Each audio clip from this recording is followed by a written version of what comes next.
at what he says in verse 9. He talks about lying. He says, don't lie to each other. Why? Because you've put off the old self with its practices and have put on the new self. And when he says don't lie to one another, if you just take that idea of where does sin get most of its strength, any kind of sin in your life, it'll get its strength from secrecy and deception.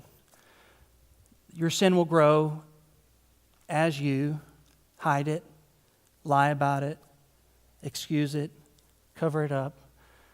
The more you isolate yourself, the stronger that sin's going to get.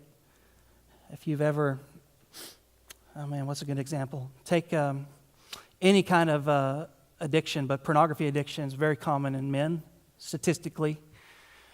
And that kind of addiction thrives on secrecy. You open up the private window on your phone, you do it in a place no one's going to see, you try to hide it.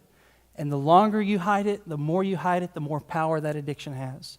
But the day you bring it out into the light, when you say, I'm not going to lie about this, it's not going to thrive in the darkness, I'm going to bring it out into the light, you may still be addicted to pornography that day, but immediately it's lost a lot of its power over you.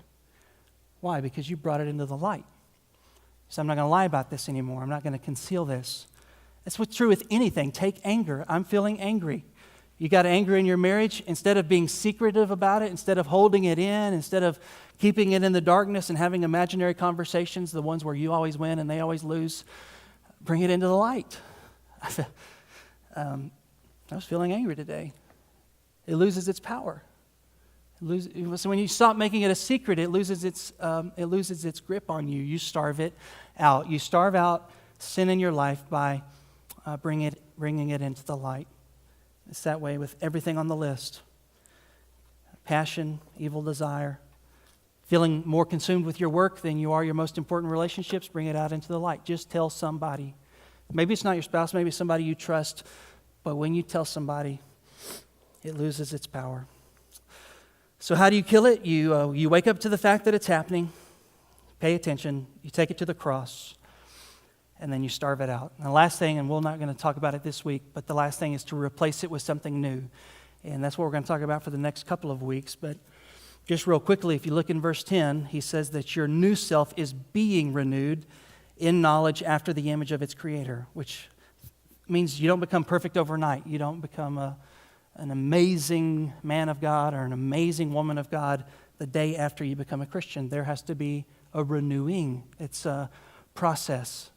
So don't cut yourself a little bit of slack in some ways. And the other thing is get yourself in those environments and in those things that are going to grow your knowledge.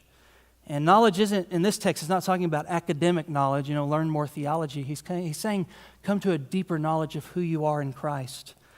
Go more deeply into the gospel, more fully understand what it means to be wrapped up in Christ, to know your identity in Him. He's not asking you to figure out when Jesus comes back. He's asking you to know Jesus more deeply, more intimately.